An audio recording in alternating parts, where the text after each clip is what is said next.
बोलिए बेहड़ वाली मैया की जय, गुरु भगवान की जय। सभी दर्शकों को मेरा प्यार भरा राधे राधे। साथियों, हर रोज की तरह पहले एक श्लोकी रामायण का पाठ करेंगे, उसके बाद श्री रामचरितमानस का अध्ययन करेंगे।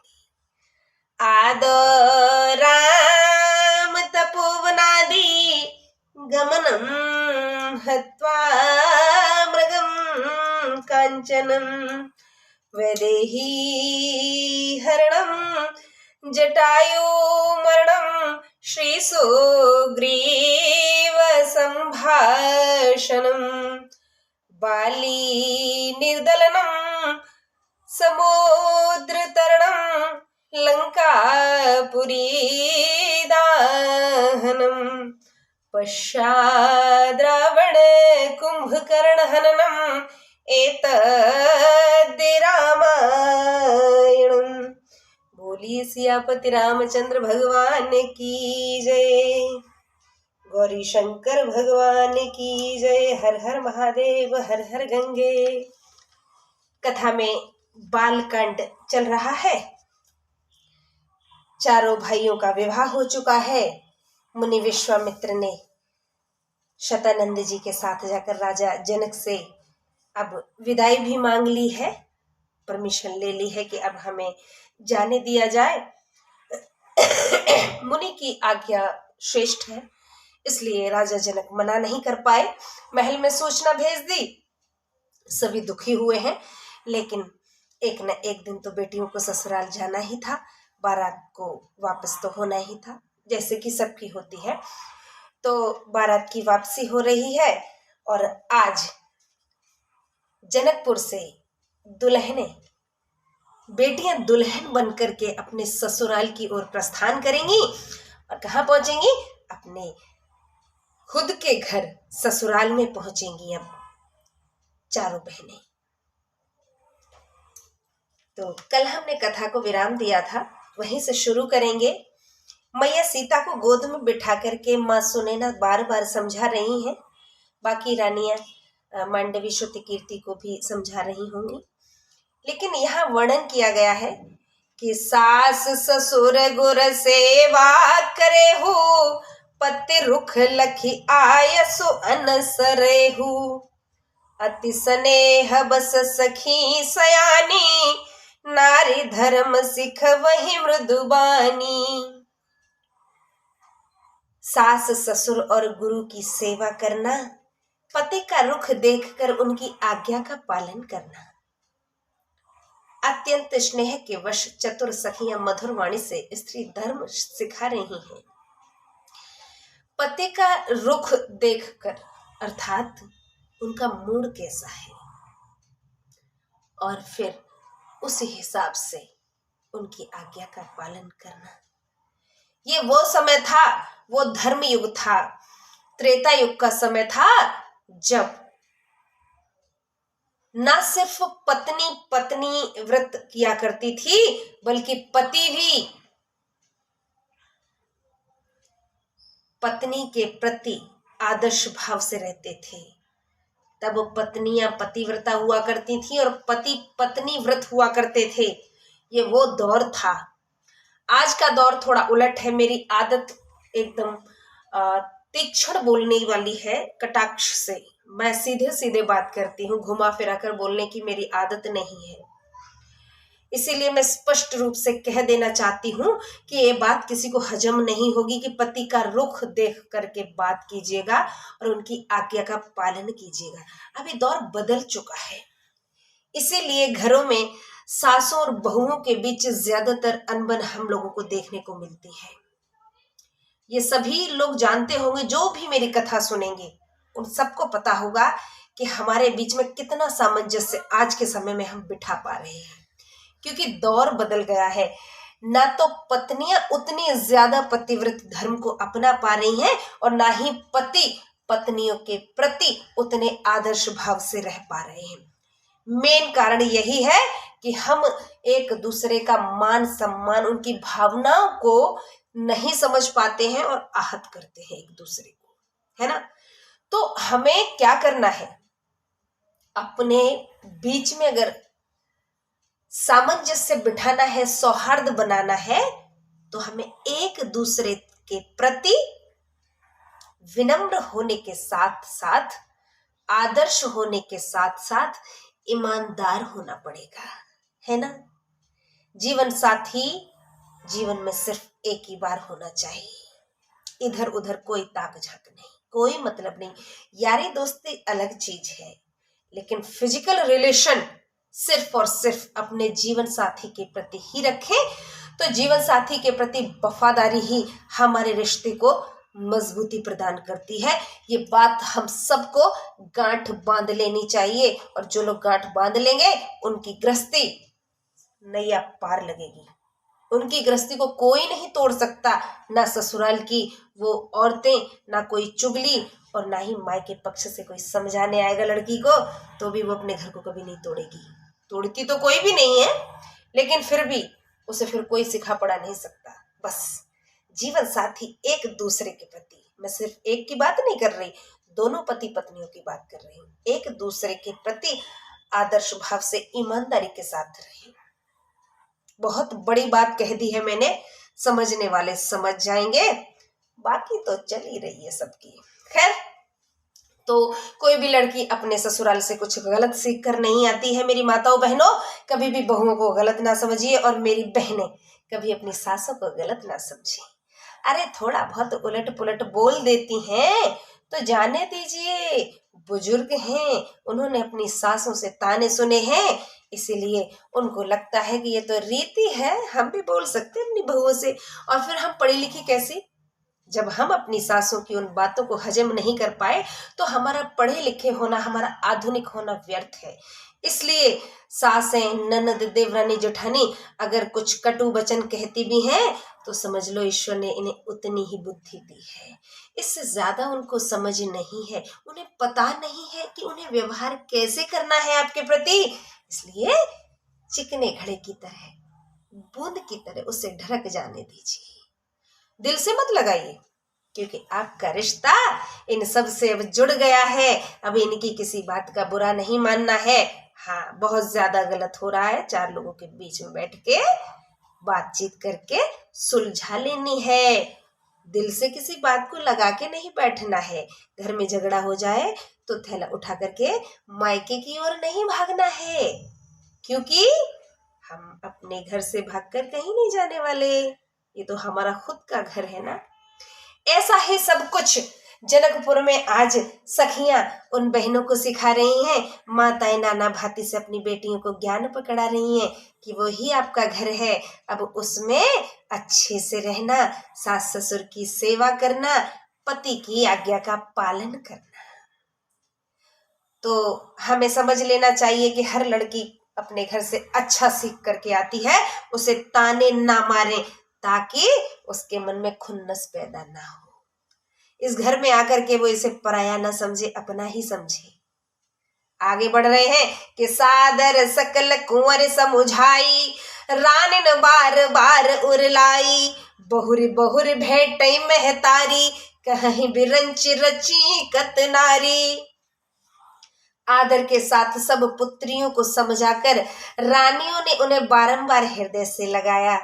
फिर कर माताएं भेंटती और कहती कि ब्रह्मा ने स्त्री जाति को क्यों बनाया। फिर के लौट लौट करके गले लग रही है, मैया बेटी जा रही है आज, तो इतनी तकलीफ हो रही है, कहा नहीं जा सकता, इसका कोई वर्णन नहीं किया जा सकता।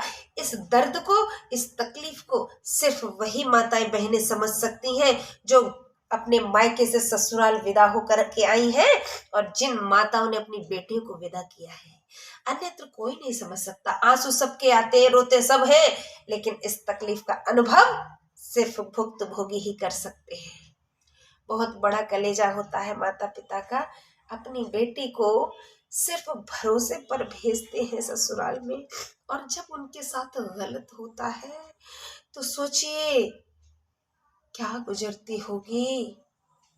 आप लोग जब बहुओं को परेशान करते हैं तो आप सिर्फ उन बेटियों को परेशान नहीं करते हैं, आप ईश्वर को परेशान करते हैं, भगवान को कष्ट देते हैं, क्योंकि हर किसी के माता पिता भगवान है।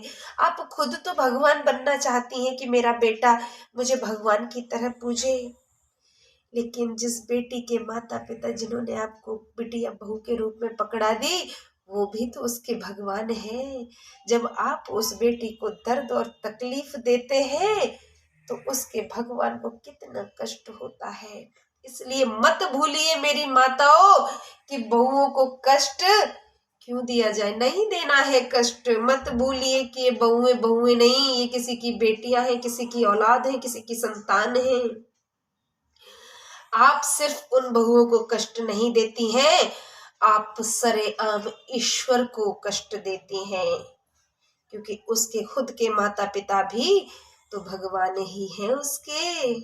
हाँ, जब आप खुद अपने बेटे की माँ भगवान बनती हैं, आपके पति भगवान हैं, हम सब भगवान का दर्जा ही तो देते हैं अपने माता पिता को, तो हम क्यों भूल जाते हैं कि यदि हमारा जोड़ा भगवान है, हम अपने बच्चों के भगवान हैं, तो दूसरे माता पिता भी किसी दूसरे बच्चे के भगवान हैं।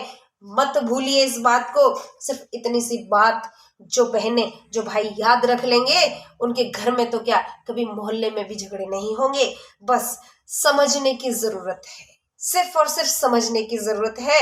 कथाएं हमको बहुत कुछ समझाती हैं अगर हम समझना चाहे तो, वरना तो लोग कहते हैं कि क्या हो जाएगा कथा पढ़ने से, किसको सुनानी है, क्यों सुनानी है, कोई नहीं मानने वाला। अरे सब मानते हैं, लोगों के कानों तक पहुंचेगी, किसी को किसी भाषा में समझ में आता है, किसी को कोई भाषा समझ में आ सकती है। हो सकता है मेरी एक कटु वाणी किसी को समझ में आ जाए, शायद किसी का कल्याण हो जाए। मेरा तो हो गया है। मेरे प्रभु ने बहुत कुछ सिखाया है मुझे। मेरी माँ ने ये राह मुझे पकड़ाई थी कि बेटा सब तजो हरि भजो। आज मैंने सब कुछ तज करके हरि को भजा है और हरि ने मुझे अपनाया है। यही वजह है कि आज श्री रामचरितमानस का अध्ययन मैं बड़े खुशी के साथ करती हूँ, और ये मेरा सौभाग्य है कि रात्रि के समय में भी जब भी मुझे समय मिलता है मैं तुरंत समय निकाल करके फटाक से पढ़ लेती हूँ। वजह है आप लोगों तक अपलोड करने की, इसलिए कि आज मेरा मार्गदर्शन हुआ है। 4 लोगों का भी अगर मार्गदर्शन हो गया तो मैं खुद को धन्य समझूंगी। बोलिए गौरी शंकर भगवान की जय, सियापति रामचंद्र भगवान की जय। नाना भांति से सखियों ने माताओं ने अपनी बेटियों को समझाया है और विदाई की पूरी तैयारी हो गई है साथियों। और अफसोस, महिलाएं सभी अफसोस कर रही हैं उस वक्त, और खासकर वो माताएं जिनकी बेटियां आज विदा हो रही हैं कि प्रभु ने नारी जाति को क्यों बनाया। ये ऐसा रिवाज है जिसे झुटलाया नहीं जा सकता। हर बेटी माँ बाप के घर में पलती बढ़ती है और वो पौधा वृक्ष बनता है ससुराल में जाकर के, फिर वही फल देता है। और हर पेड़ का ये नियम है कि वो फल अपने खुद नहीं खाता है। ऐसे ही बेटियां हैं कि क्या वो अपने लिए क्या करती हैं, नहीं ना, ससुराल वालों का वंश आगे बढ़ाती हैं संतान उत्पत्ति करके। उनका क्या लाभ है? हाँ, वो तो आपके घर में काम काज करती हैं, आपके बच्चे पैदा करती हैं, फिर उन्हें लालन पालन करके बड़ा करके आपका नाम रोशन करती हैं। आप संतति तो आपकी है, नाम तो आपका होगा। उस बेटी का क्या नाम है? उसका तो कोई नाम नहीं हो रहा ना, उसके मायके वालों का तो कोई नाम नहीं हो रहा है ना। कितनी त्याग कह सकते हैं इसको, कितना ज्यादा त्याग है हम महिलाओं के अंदर, और महिलाओं ही खुद नहीं समझती हैं। एक महिला दूसरी महिला की आज दुश्मन बनी बैठी है।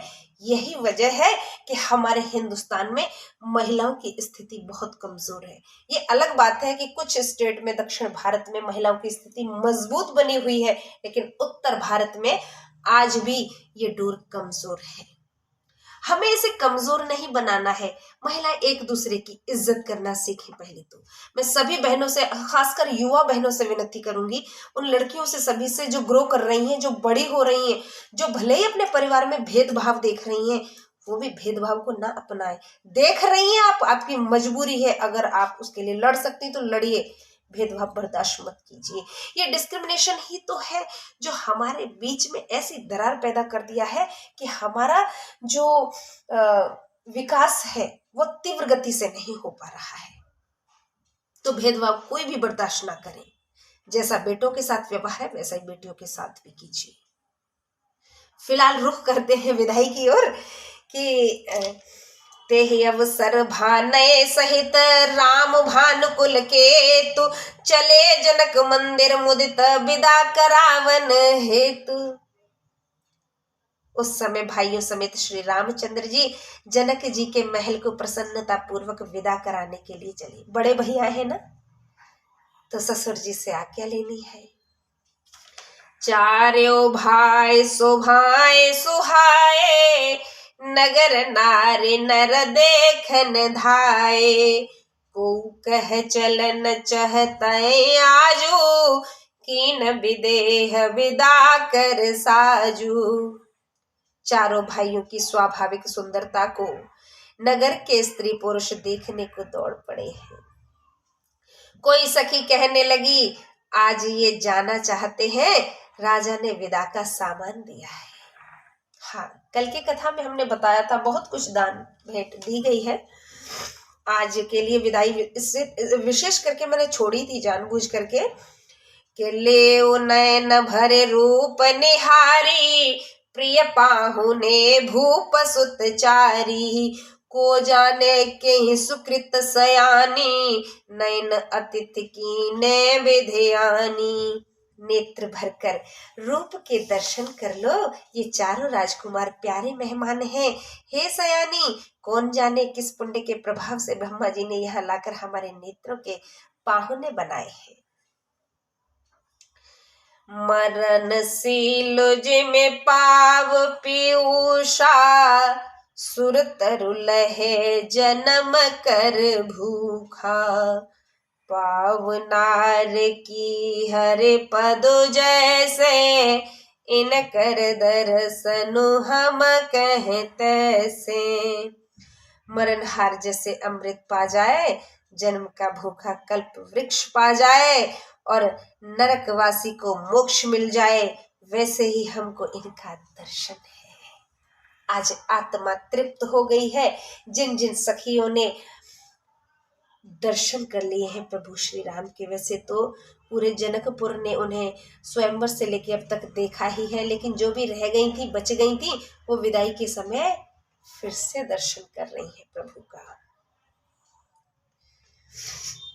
के निरखे राम शोभा और धरऊ निज मन फने मूरति मन करहु एह विधि सब नयन फलो देता गए कुंवर सब राज निकेता। रामचंद्र जी की शोभा देखकर हृदय में धर लो, अपने मन रूपी सर्प में इनकी मूर्ति रूपी मणि को धारण कर लो। इस प्रकार सबके नेत्रों को फल देते हुए सब राजकुमार राजभवन में चले हैं। चारों भैया आज विदा मांगने गए हैं ससुर जी से के रूप सिंधु सब बंधु लखे हर्ष उठार निवासु करहि निछावर आरती महामुदित मन सासु। रूप के समुद्र सब भाइयों को देखकर सारा रनिवास प्रसन्न हो उठा है। अपने दामाद को देख करके कौन प्रसन्न नहीं होता है। ऐसे ही सासों का फर्ज बनता है, जब बेटियां ससुराल पहुंच जाती हैं वो अपनी बहू को देखकर खुश हो जाया करें। अरे कुछ नहीं है, आंगन में डोलती हुई कितनी अच्छी लगती हैं। काम काज का क्या है, बहुएं किसी की बेटी बनकर आपके घर में आती हैं, सीख जाएंगी धीमे धीमे। वैसे तो आजकल के समय में सभी लड़कियां काम करना जानती हैं, बस उनसे दुखी मत हो। ऊंच नीच होती है काम में, हर की आप बहू बनकर आई थी, आपके काम में भी थोड़ी बहुत ऊंच नीच रही होगी। माफ कर दिया करो अपनी बेटी समझ करके, इतनी सी तो बात है। और क्या चाहती हैं ये बहुएं आपसे। और आज के समय में थोड़ा ज्यादा आराम मिल गया है, थोड़ा ज्यादा डिमांड करती हैं तो कोई बात नहीं है, समझ लो कि उनका दौर है। उनके समय में विज्ञान ने इतनी तरक्की कर ली है कि उन्हें आराम दिया है भगवान ने। सासू माँ, आपके समय में विज्ञान ने इतनी तरक्की नहीं की थी, तो आपके लिए थोड़ा कम आराम था। इसमें जलने वाली कोई बात नहीं है। इधर बहू को सुख मिल रहा है, उधर आपकी बेटी को ससुराल में सुख मिल रहा है। आप तो बस प्रसन्न रहिए और मजे कीजिए। सोचिए बहू घर में आ गई है, बस खाना बना के खिलाएगी, आराम से मस्ती करेंगे। इतना सा आप समझ लीजिए, घर में कलह का कोई कारण हो ही नहीं सकता है दूसरा। और हाँ, हमारी बहनों की भी जिम्मेदारी है कि अपने परिवार की जिम्मेदारी को समझते हुए सासू माँ के मालिकाना हक को छीनने की कोशिश ना करें। हाँ, कुछ सासों को मालिकी का शौक होता है और कुछ बहुओं को। तो जब तक सासू माँ घर में है तब तक वही घर की मालकिन बनी रहे। बहुओं को तो सिर्फ हंसते खेलते अपना जीवन आगे बढ़ाना है। और सासू माँ अपनी जिम्मेदारी समझें, बहुओं को फिर इग्नोर ना करें, उसमें इन्वॉल्व करें।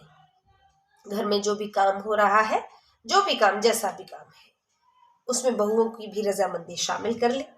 और क्या होता है रिश्तों में, बस बहू को अलग ना समझे, उनसे छुपा करके कोई बात ना करे। कोई घर में फैसले लिए जा रहे हैं, बहुओं को भी इन्वॉल्व करो, उसमें बताओ उनको भी कि बेटा ऐसा ऐसा हो रहा है।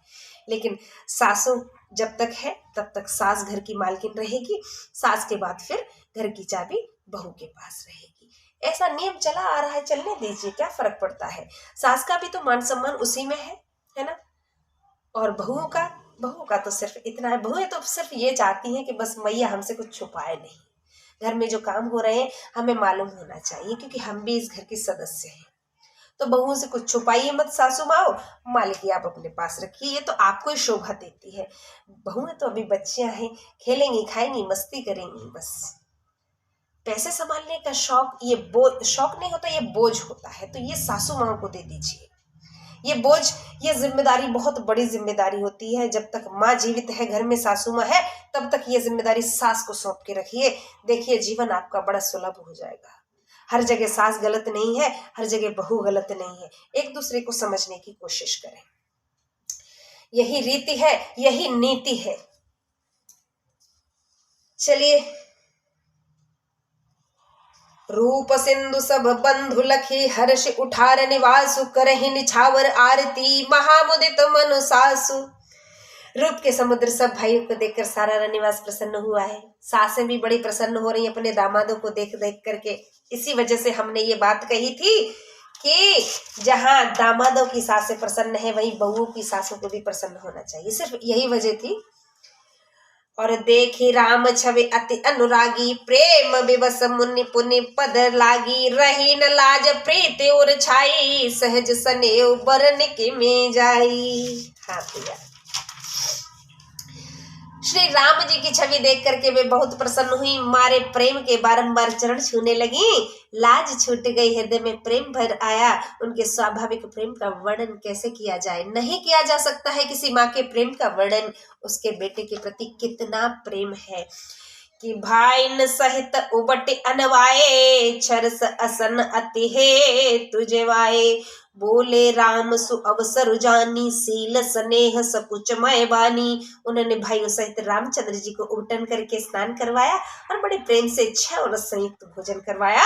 तब रामचंद्र जी सुअवसर जानकर शील स्नेह और संकोच से भरी वाणी बोले हैं कि राव अवधपुर चहत सिधाए, विदा हो न हम यहाँ पठाए। मात मुदित मन आय सुदेहु, बालक जानि करब नित नेहु। चारों भाई तो महल में आए थे आज्ञा पाने के लिए, लेकिन वहां नहलाना धुलाना खिलाना पिलाना चालू हो गया है। अब संकोचवश फिर भी बोले हैं कि हमें यह विदाई के लिए भेजा था पिताजी ने, हमें आज्ञा दे दीजिए। बहुत भोले हैं चारों भैया, और राम जी विशेष भोले हैं। भले ही बड़े हैं पर भोले बहुत हैं। कि राव अवधपुर चहत सिधाए, विदा हो न हम यहाँ पठाए। संकोच के मारे धीमे धीमे बोल रहे हैं, हमें अपने बालक जानकर सदा स्नेह बनाए रखिए, और अब तो बस आज्ञा दे दीजिए जाने की। कि सुनत बचन बिलखे और निवासु, बोली न सकहीं प्रेम बस सासु। हृदय लगाए कुंवर सब लीनी, पति न सौंपे बिनती अति कीनी। ये वचन सुनते ही रनिवास उदास हो गया है। सब उदास हो गई। सासू स्नेह के वश बोल न सकी। फिर उन्होंने सब पुत्रियों को हृदय से लगाया और उनके पतियों को सौंप कर बहुत विनय की। अपनी अपनी बेटियों को उनके पतियों को सौंप दिया है। देखिए, माताएं अपनी बेटियों को जब आपको सौंपती है मेरे भाइयों, उस जिम्मेदारी को निभाइएगा, अंत समय तक निभाइए। फेरे लेते समय हम लोग यही तो वचन भरते हैं, अपनी अपनी पत्नियों को अकेला मत छोड़िए। आज के दौर में मैं देख रही हूँ कि कथाओं में कितनी महिलाएं रोती हैं आचार्यों के सामने कि हमें ससुराल से बेदखल कर दिया गया है, केस चल रहा है, ये हो रहा है, वो हो रहा है। मेरे भाई, अगर आप सही चलेंगे तो ना तो आपकी पत्नी बिगड़ेगी और ना ही आपकी माँ, जिससे कि घर की बदनामी हो और बहू मायके की ओर जाए। बस आप अपनी जिम्मेदारी संभाल लीजिए। यहाँ पे सिर्फ और सिर्फ मैं अपने भाइयों को ही बोलूंगी, क्योंकि दोष ज्यादातर आप लोगों का रहता है। मेरे भाइयों, एक बार संभल करके तो देख लो। अरे क्यों छोड़ते हो इस जिम्मेदारी को माता पिता के ऊपर? विवाह करके तो आप लेके आए हो, चौड़ा सीना करके, छत्री की औलाद हो।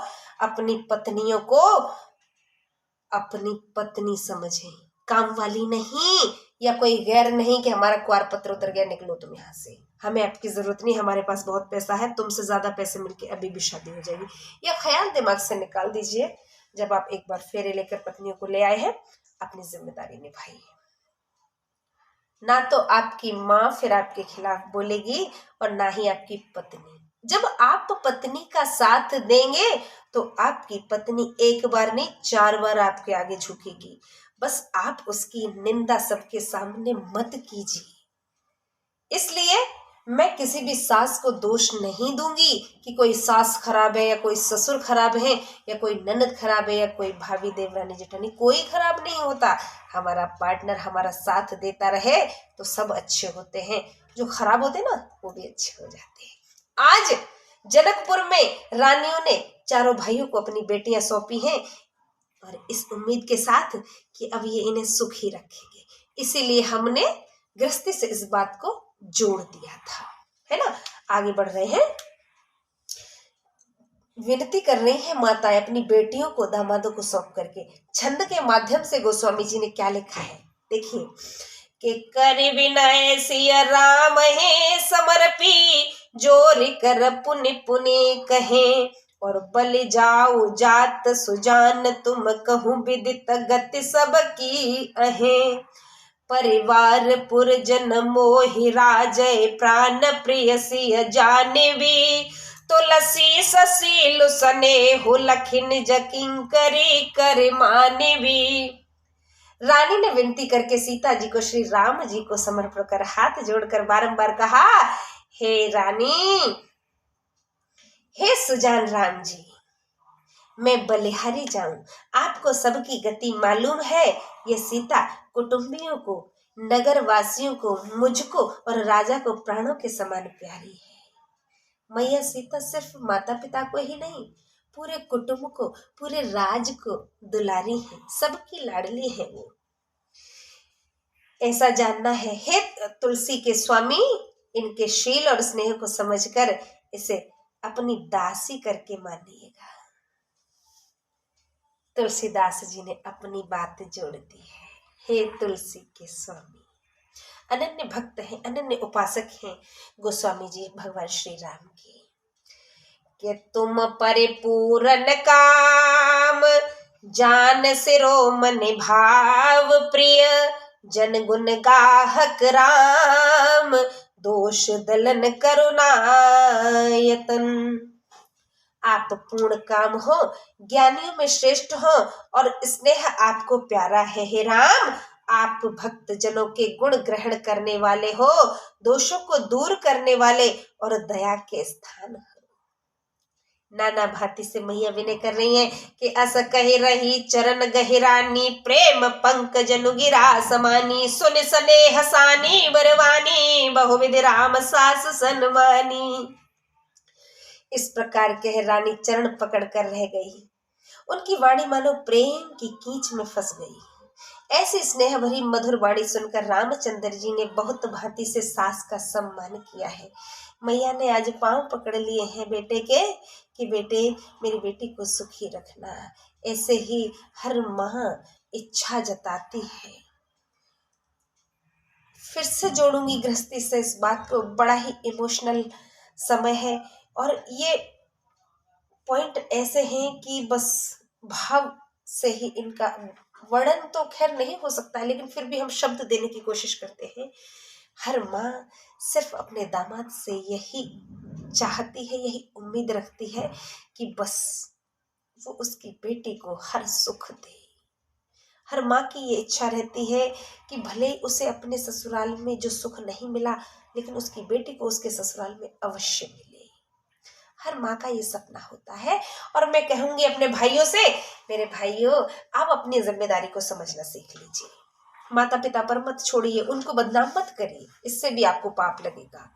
ज्यादातर माता पिता आजकल बदनाम हो रहे हैं कि उसकी सास खराब है, कि उसके ससुर खराब है। अरे कोई खराब नहीं होता है मेरे भाइयों, आप अपनी जिम्मेदारी अच्छे से निभाओ।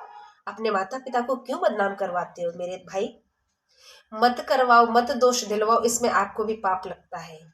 बेटियां तो कोमल होती हैं, बेचारी क्या करें, फिर सास से नोकझोंक हो जाती है तो सास की भी बुराई कर देती हैं बेचारी, उनकी भी मजबूरी होती है। लेकिन आप अपने माता पिता को क्यों बदनाम करवाते हो? आप अपनी जिम्मेदारी निभाओ। हाँ, कैसे वो फिर बदनामी करेंगी घर की? इसके जिम्मेदार मेरे भाइयों आप होते हो ज्यादातर।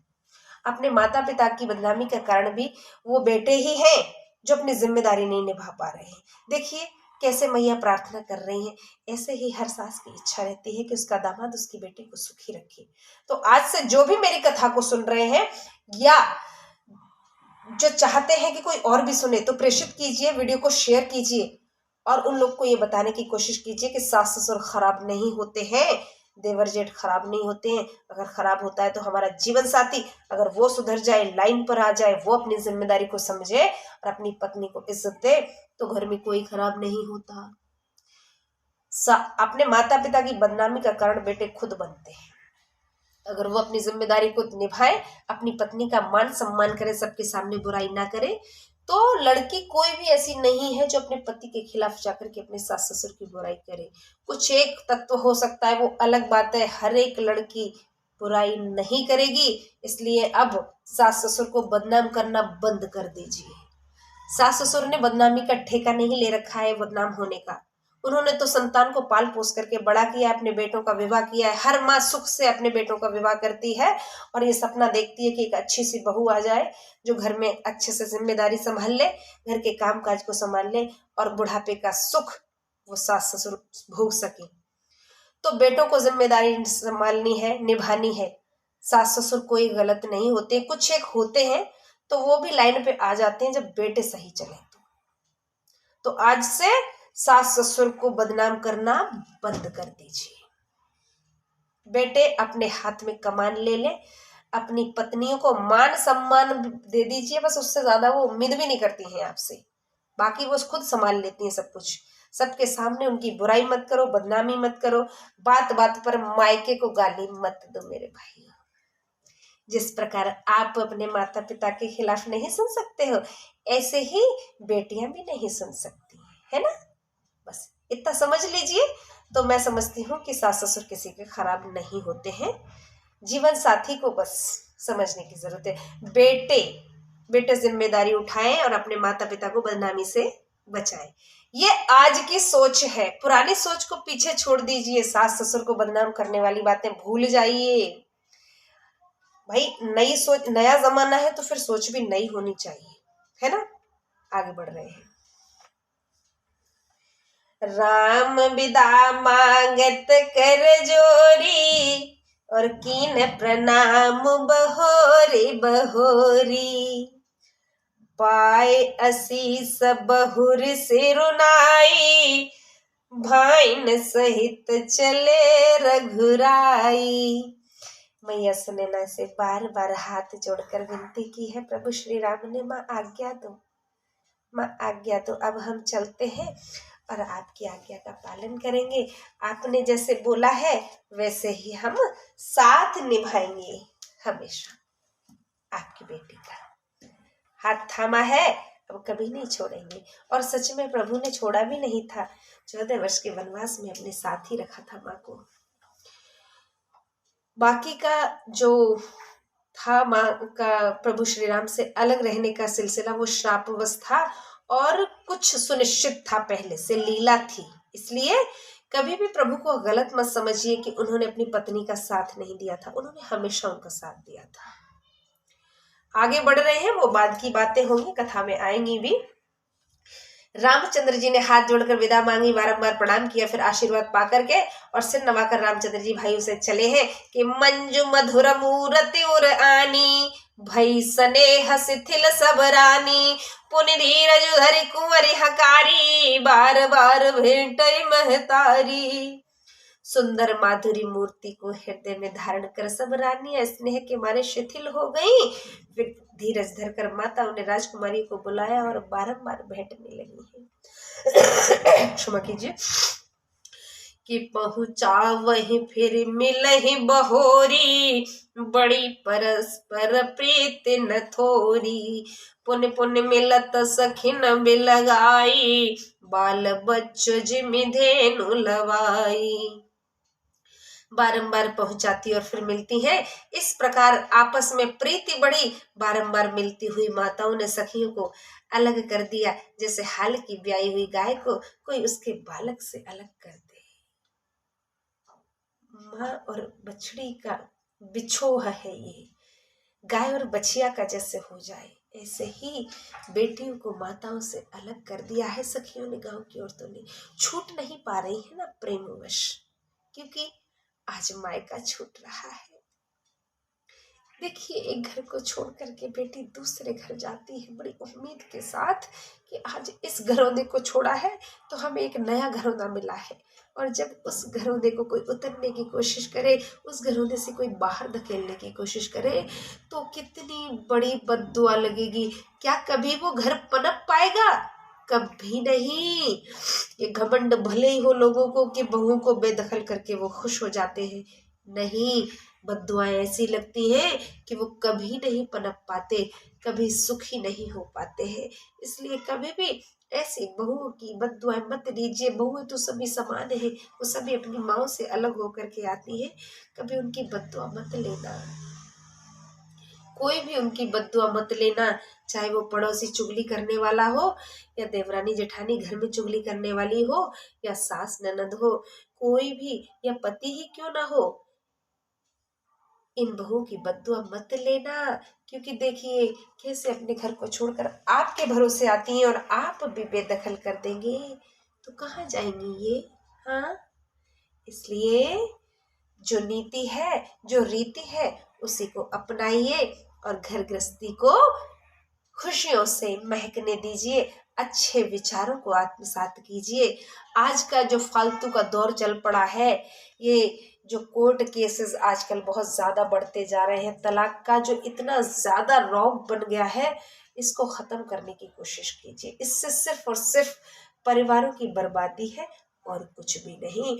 आज देखिए मैया विदा कर रही हैं अपनी बेटियों को और छोड़ नहीं पा रही हैं, तो गांव की सखियों ने माँ बेटियों को फिर अलग अलग कर दिया है। प्रेम विवश नर नारी सब सखिन सहित रनिवास, मानहु कीन विदेहपुर करना विरह निवास। रनिवासे में सखियों सहित सब नर नारी स्नेह के मारे ऐसे अधीर हो गए मानो जनकपुर में करुणा और विरह ने निवास कर लिया हो। जिस गांव से चार चार बेटियां विदा हो रही हों, वहां चौगुना ही दुख होगा मेरे साथियों। ये आप सब समझ सकते हैं, हम सब समझ सकते हैं, क्योंकि सभी भुक्तभोगी है इसके। किसी की बहन विदा होती है, किसी की बेटी, और कोई खुद ही विदा होकर के आई है, तो सबको पता है ये दर्द कैसा रहता है। कि सुख सारिका जान की जाए, कनक पिंजरिन राखी पढ़ाए, व्याकुल कर रही कहाँ बेदेही, सुन धीरज परिहरई न केई। जिन तोता मैना को जानकी जी ने पाला और सोने के पिंजड़ों में रखकर पढ़ाया था, वे व्याकुल होकर कहने लगे जानकी जी कहाँ है। ये सुनकर किसको धीरज नहीं त्याग देता। सोने के पिंजड़े में मैया तोता मैना को पाल के रखती थी, आज वो दोनों अधीर हो गए और पूछने लगे जानकी कहाँ है। पढ़ाया था मैया ने, बड़ा शौक था माँ को, तोता मैना पाल के रखे थे उन्होंने। कि भय बिकल खग मृग एहि भांति, मनुज दशा कैसे कही जाती। बंधु समेत जनक तब आए, प्रेम उमगि लोचन जल छाए। जब पक्षी और पशु भी इस प्रकार बेचैन हो गए तब मनुष्यों की दशा कैसे कही जा सकती है? सच में नहीं कही जा सकती। उसी समय भाई सहित जनक जी वहां आए। स्नेह से उमड़ कर उनके नेत्रों में जल भर आया कि सिय विलोक धीरता भागी, रहे कहावत परम विरागी। लीन राय और लाए जानकी, मिटी महामर जाद ज्ञान की। वे बड़े वैराग्यवान कहलाते थे, पर जानकी जी को देखकर उनका ही धीरज भाग गया।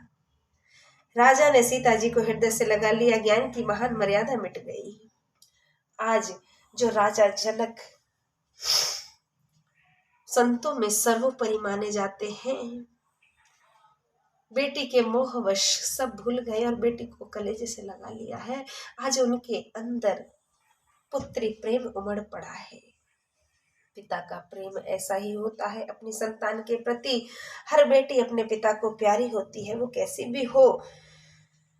समुझावत सब सचिव सयाने, कीन विचारु न अवसर जाने। बारहि बार सुता उरलाई, सज सुंदर पालकी मंगाई। सब चतुर मंत्री उनको समझाते हैं, तब अधिक प्रीति का समय न जानकर राजा ने विचार किया। बारंबार हृदय से पुत्रियों को लगाया और फिर सुंदर पालकियां सजवा करके मंगवाई है।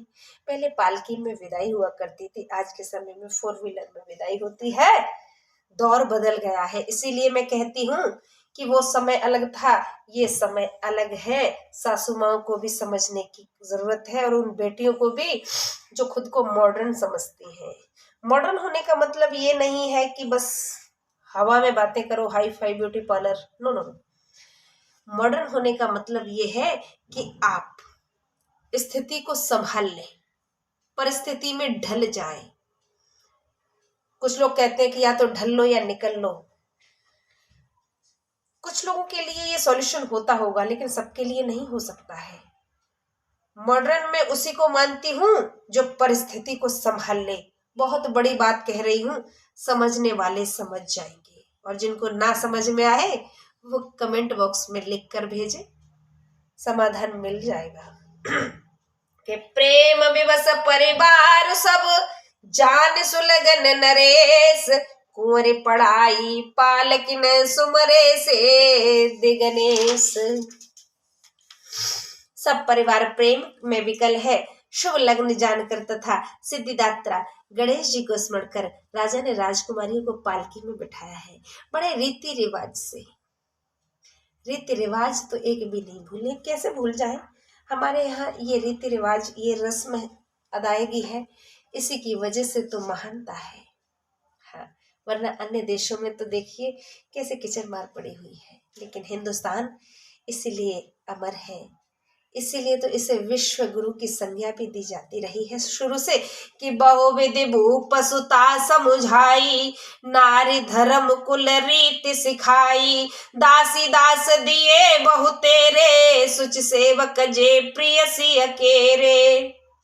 राजा ने बहुत प्रकार से पुत्रियों को समझाया और उन्हें स्त्रियों का धर्म और कुल रीति सिखाई। फिर बहुत से दास दासी दिए जो सीता जी के प्रिय और विश्वास पात्र सेवक थे। पिता भी बेटी को घर गृहस्थी का धर्म सिखा रहे हैं। हर पिता की जिम्मेदारी बनती है कि अपनी बेटियों को उनके ससुराल में उनके क्या कर्तव्य है वो सिखाने चाहिए। ये नहीं कि नहीं मैं तो बहुत सारा धन दे रहा हूँ, जाओ जाके उनके सर पे नाचना, ये नहीं सिखाना है। धन दे रहे हैं आप अपनी खुशी से दे रहे हैं, क्योंकि आप चाहते हैं कि बेटी सुखी रहे,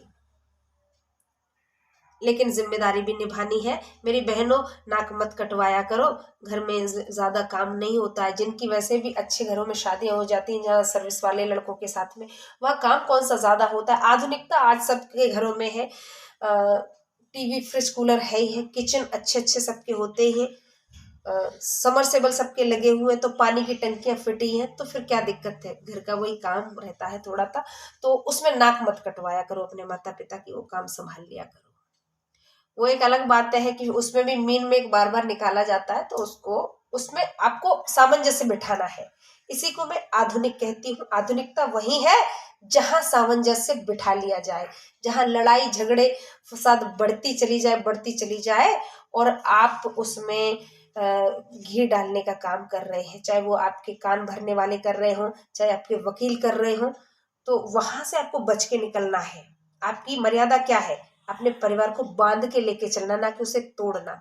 तो विशेष ध्यान रखिए, सभी गलत नहीं हो सकते हैं, कुछ हम भी गलत होते हैं, तो हमें गलत नहीं बनना है, कोई हम पर उंगली ना उठाने पाए। अपनी जिम्मेदारी को अच्छे से निभाइए मेरी बहनों, ये हमारी जिम्मेदारी बनती है। आज आपके पिता भी देखिए इससे समझा रहे हैं। राजा जनक जी ने भी बेटियों को समझाया है। हर बेटी का पिता समझाता है। किसी भी बेटी का पिता ये नहीं चाहता कि उसकी बेटी वापस घर में लौट आए, नहीं। जब भेजता है तो वो जिम्मेदारी के साथ भेजते हैं, ये नहीं सोचते कि मेरी बेटी वापस आ जाए। तो बेटियों को भी सोचना चाहिए कि पिता ने हमें अच्छे संस्कार दिए हैं, उनकी नाक न कटवाएं, जिम्मेदारियों को संभाल लें और वहां की बात वहीं तक रखें, मायके में न रोंद के लाएं ससुराल की इज्जत को, है ना। आगे बढ़ रहे हैं कि बहुविधि भूप सुता समुझाई, नारी धर्म कुल रीत सिखाई, दासी दास दिए बहु तेरे, सुच सेवक जे प्रियसी अकेरे। पिता ने बेटी को समझाया है, जो विश्वास पात्र दास थे वो भी दिए हैं कि सिय चलत व्याकुल पुरवासी, होय सगुन शुभ मंगल राशि, भूसुर सचिव समेत समाजा, संग चले पहुंचावन राजा। सीता जी के चलते समय जनकपुर वासी व्याकुल हुए, शुभ और मंगलदायक शगुन होने लगे। राजा जनक ब्राह्मण मंत्री और समाज सहित उन्हें पहुंचाने चले हैं। शगुन अच्छे हुए हैं। मैया सीता की विदाई के समय गांव वाले विदाई के लिए संग चले हैं।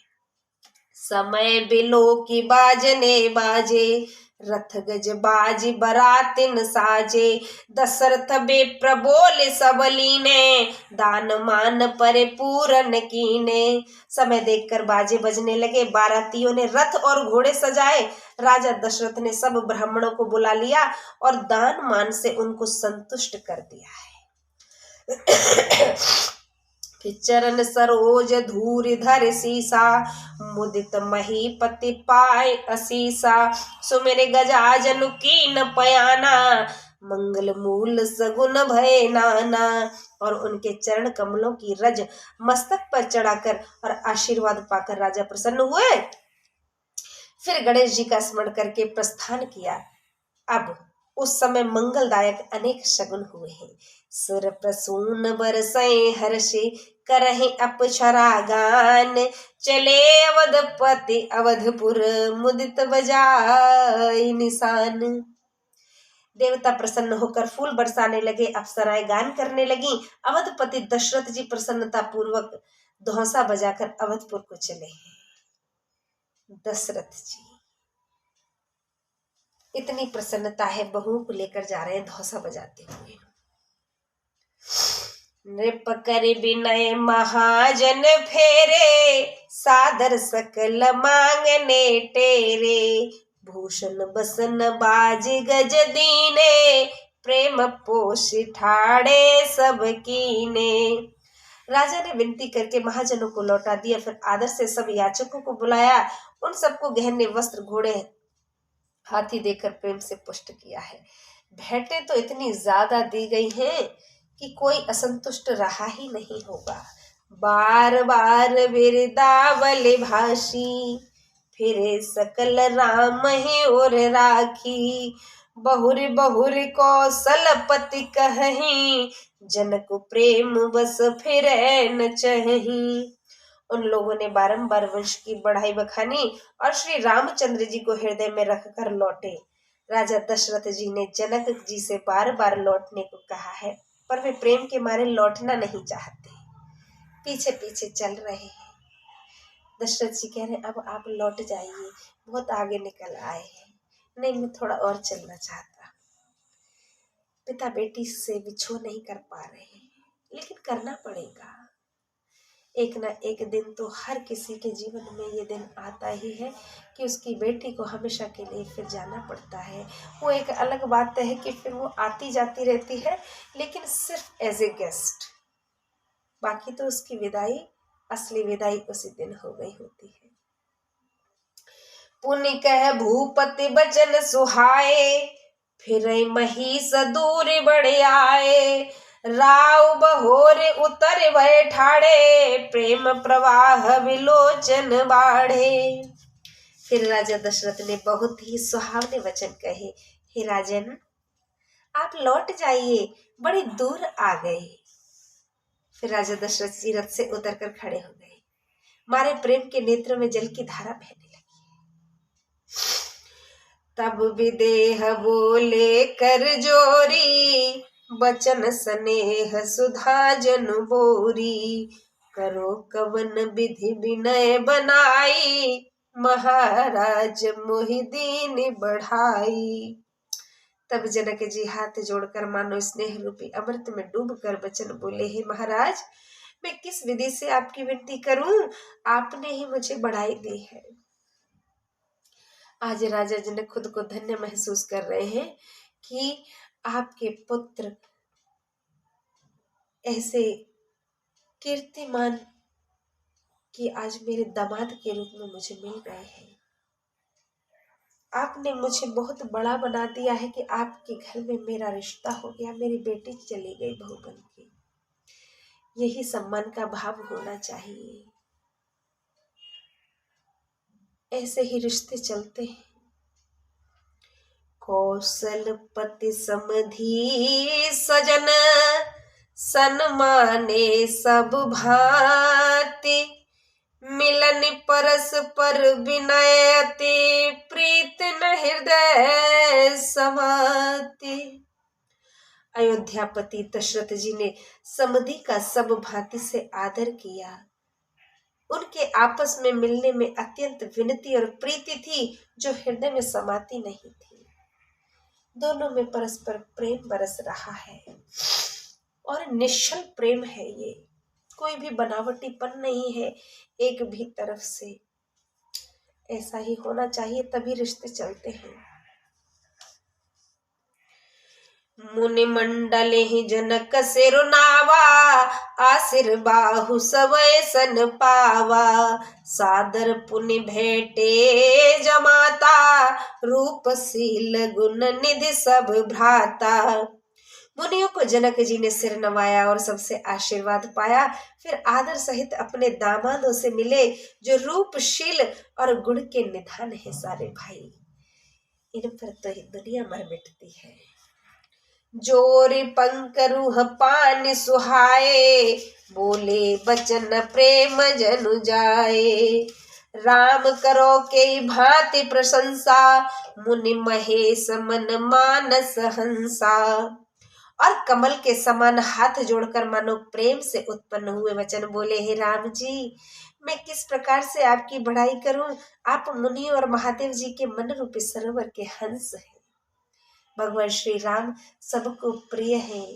मुनियों को, जितने मुनि है ना, क्योंकि मुनि विश्वामित्र जब उन्हें ले गए थे ना, उनके सबके प्रिय बन गए। उनके यज्ञों की रक्षा क्या की, बस सबके मनों में समा के रह गए हैं। एक बालक के रूप में ले गए थे मुनि विश्वामित्र, आज युवा बन के लौटे हैं, विवाह करके लौटे हैं। देखिए बहु साथ में दिलवा दी है मुनि ने। मजाक भले ही हो लेकिन सत्य है। हाँ, जीवन संवर गया है। जनक जी यही तो कह रहे हैं कि आज मेरा तो जीवन संवर गया आपके कारण, क्योंकि आपने मेरी लाज रख ली।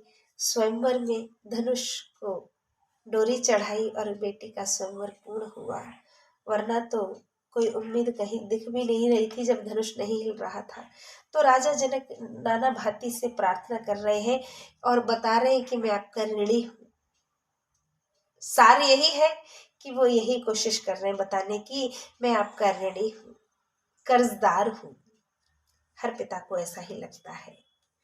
मन समेत जेहि जान न बानी, तरकी न सकहि सकल अनुमानी। महिमा निगम नेति कहि कहि, जो तिहु काल एक रस रही। मन सहित वाणी जिनको जान नहीं सकती और सब जिनका अनुमान ही करते हैं, कोई तर्क नहीं कर सकते, जिनकी महिमा को वेद नेति कहकर प्रतिपादन करते हैं, तथा जो तीनों कालों में एक रस रहते हैं।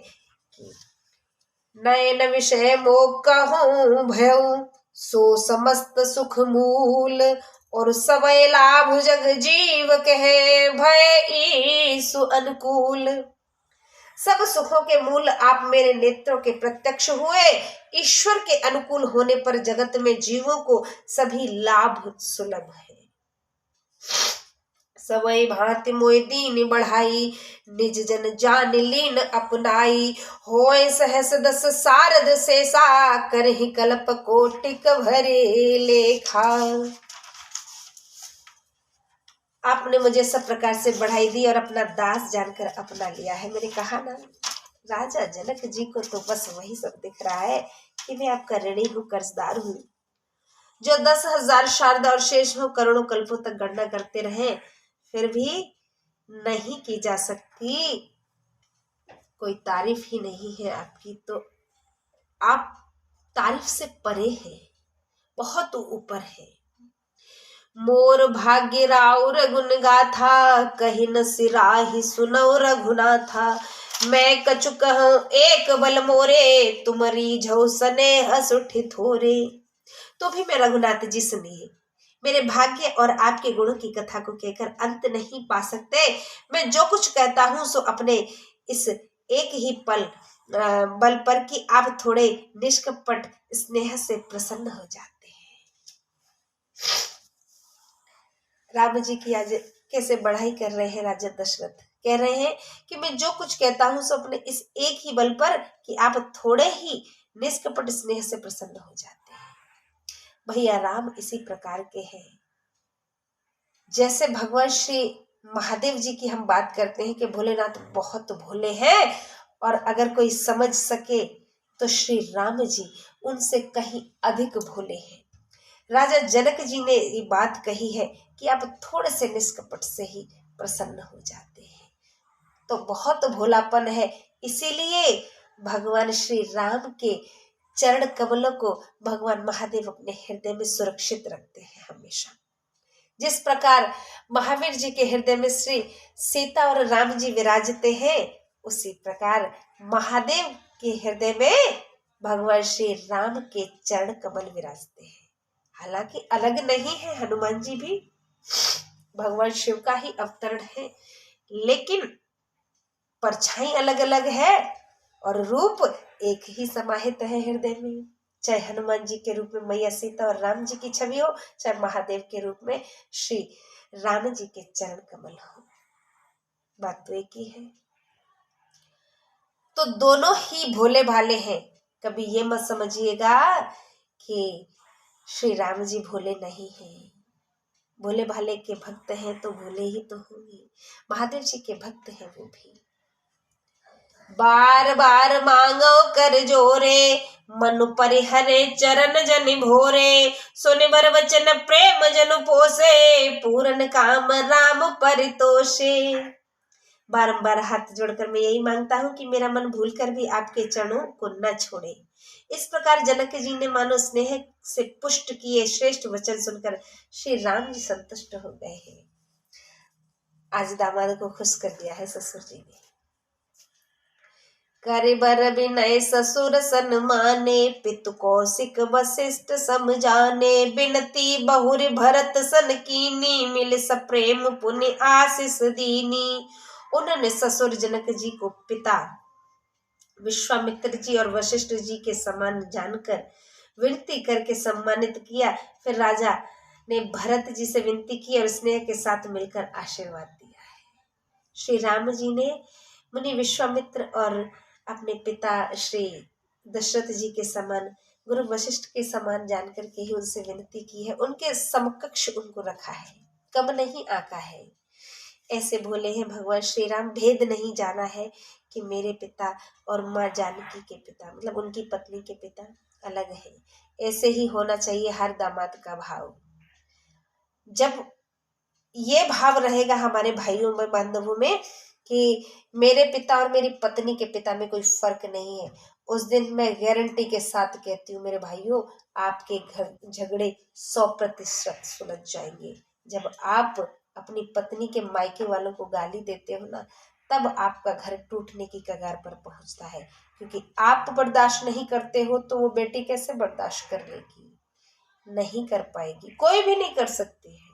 और कोई एक कर ली हो तो बता दीजिए। नहीं करता है कोई भी बर्दाश्त। दोनों परिवारों में सामंजस्य क्यों था? क्योंकि राम जी बराबर सम्मान करते थे, इसलिए था। वरना तो जिसकी बेटी 14 साल के लिए वनवास जा रही हो वो सर फोड़ देता आकर के। लेकिन सम्मान का भाव था दोनों तरफ से। कभी हीन भावना से, कभी हीन दृष्टि से नहीं देखा था उन्होंने अपनी पत्नी को, वरना तो वो आदि शक्ति वहीं जला के भस्म कर देती। हाँ, तो हर औरत, हर स्त्री दुर्गा शक्ति है, आदि शक्ति है, बस भाव बना लीजिए देखने का। जब राम जी ने ऐसा भाव बनाया है, राजा जनक जी प्रसन्न हुए हैं, संतुष्ट हुए हैं। भरत जी से मिलकर के भी इसी प्रकार से विदाई ली है। मिले लखन रिपुसूद नहीं, दीन असीस महीस, भय परस्पर प्रेम बस, फिर ना वहीं शीस। फिर राजा ने लक्ष्मण जी और शत्रुघ्न जी से मिलकर के आशीर्वाद दिया है उनको। वे परस्पर प्रेम के वश होकर आपस में बारंबार सिर नवा रहे हैं, दोनों भैया। हाँ, लक्ष्मण जी भी और शत्रुघ्न जी भी। उधर राम जी और भरत जी से भी मिले हैं। तो इस प्रकार चारों दामादों से मिले हैं। बार बार कर विनय बढ़ाई, रघुपति चले संग सब भाई। जनक कहे कौशिक पद जाई, चरण रेणु सिर नयनन लाई।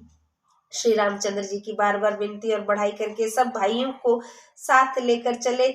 फिर जनक जी ने जाकर विश्वामित्र जी के चरण पकड़े और चरण रज को सिर और नेत्रों में लगा करके बोले हैं। क्या बोले हैं राजा?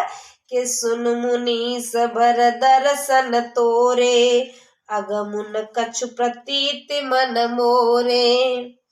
जो सुख सुजसु लोकपति चहहि, करत मनोरथ सकुचत अहहि। हे मुनिवर सुनिए, आपके सुंदर दर्शन से मुझे कुछ भी दुर्लभ नहीं।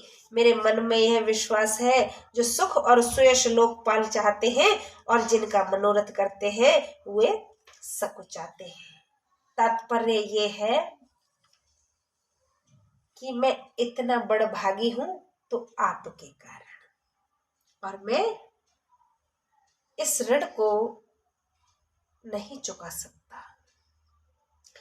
चली वरात निशान बजाई, मुदित छोट बड़ सब समुझाई। राम ही निरखी ग्राम नर नारी, पाय नयन फल होय सुखारी। सो सुख सुजसु सुलभ मोहि स्वामी, सब शिव तब दर्शन अनुगामी। कीन विनय पुनि पुनि सिरुनाई, फिरे मही सुआशीषा पाई। हे स्वामी, वही सुख और सुयश मुझे सुलभ हो गए, क्योंकि सब सिद्धियां आपके दर्शनों के पीछे चलने वाली हैं। इस प्रकार विनती कर, बारंबार प्रणाम कर, आशीर्वाद पाकर राजा जनक जी लौटे हैं। डंका बजा करके बारात चली है। फिर छोटे बड़े सभी प्रसन्न हुए। मार्ग में गांव के नर नारी श्री रामचंद्र जी के दर्शन पाकर सुखी होने लगे हैं। अब बारात अवधपुर की ओर प्रस्थान कर चुकी है।